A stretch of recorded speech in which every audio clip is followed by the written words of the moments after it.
નમસ્કાર વિદ્યાર્થી મિત્રો, વિદ્યાકુલ પર આપ સૌનું હાર્દિક સ્વાગત કરવામાં આવે છે. આજે આપણે જોવાના છીએ સાહેબ કંપનીના વાર્ષિક હિસાબની અગત્યની માહિતી. સાહેબ ઘણા બધા એવું કે સર કંપનીના વાર્ષિક હિસાબમાં આખું ફોર્મેટ તો યાદ રહી જાય છે, પણ અંદરની વિગત છે ને એ યાદ જ નથી રહેતી. તો શું કરવું? તો એના માટે અંદરની કઈ કઈ વિગત યાદ રાખવી ને, હું કહું ને એટલી જ વિગત યાદ રાખજો, બીજી એક વિગત યાદ નથી રાખવી. ખબર પડી? હું કહું ને એટલી જ વિગત યાદ રાખજો, બીજી એક પણ વિગત યાદ રાખવાની જરૂર નથી. ક્લિયર? ફોર્મેટ જો પેલા મારા ભાઈ ફોર્મેટ છે ને બધું આખું પાકું કરી લેજો હો. અને ફોર્મેટ હોય ને એ ફોર્મેટ પ્રમાણે જ બધું લખવાનું છે. આડાવડું કાંઈ પણ વિગત લખવાની થતી નથી.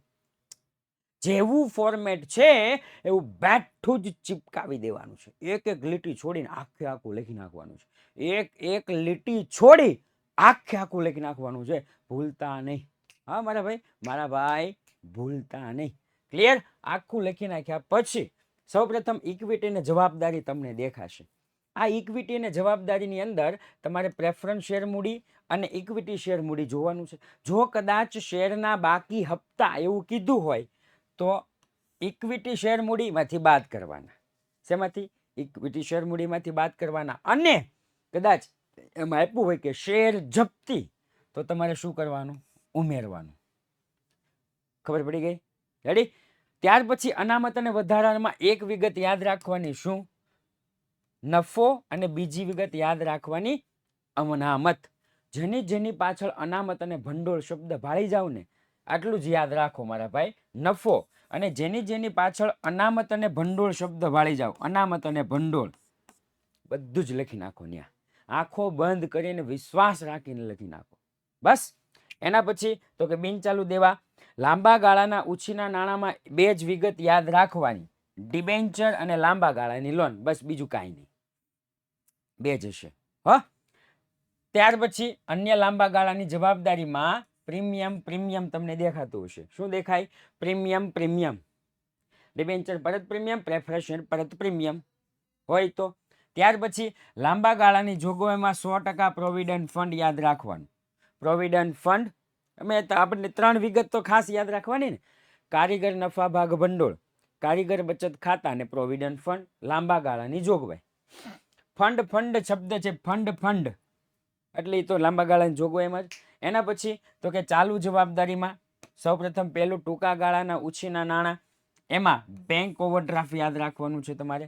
બેંક ઓવરડ્રાફ્ટ અથવા તો કેશ ક્રેડિટ. સાહેબ વેપારી દેવામાં બંને યાદ રાખવાના છે, લેણદાર અને દેવી હુંડી. ત્યાર પછી તો કે અન્ય ચાલુ જવાબદારીમાં ચૂકવવાના બાકી અગાઉથી મળેલ શેર હપ્તા. જો અહીંયા આવશે હો, અગાઉથી મળેલ શેર હપ્તા અન્ય ચાલુ જવાબદારીમાં આવશે. ત્યાર પછી તો કે ટૂંકા ગાળાની જવાબદારીમાં એક જ વિગત યાદ રાખવાની, કરવેરાની જોગવાઈ. શું યાદ રાખવાનું? કરવેરાની જોગવાઈ.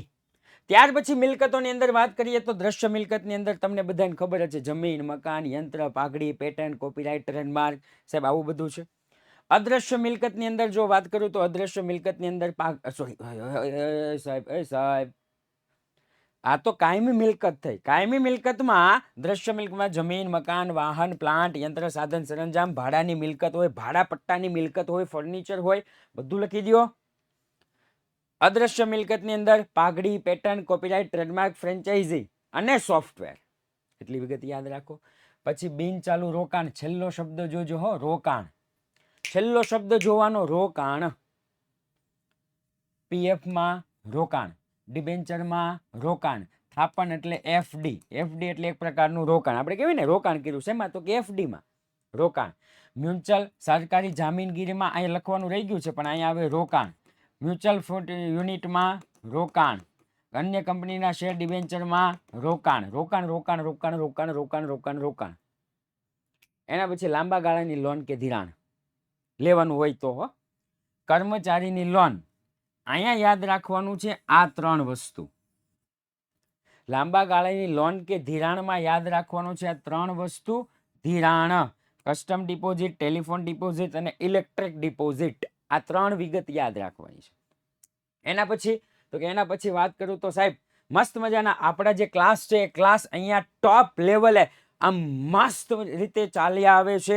પરંતુ સાહેબ આપણે જે ભવિષ્યવાણી લઈને આવવાના છીએ, જે સૂર્યોદયમાં સાહેબ પેપર આવવાનું છે મારા ભાઈ, ઇકો અને બીએ નું પેપર જોઈ લો મારા ભાઈ, ટોપ લેવલનું છે, ટોપ લેવલનું.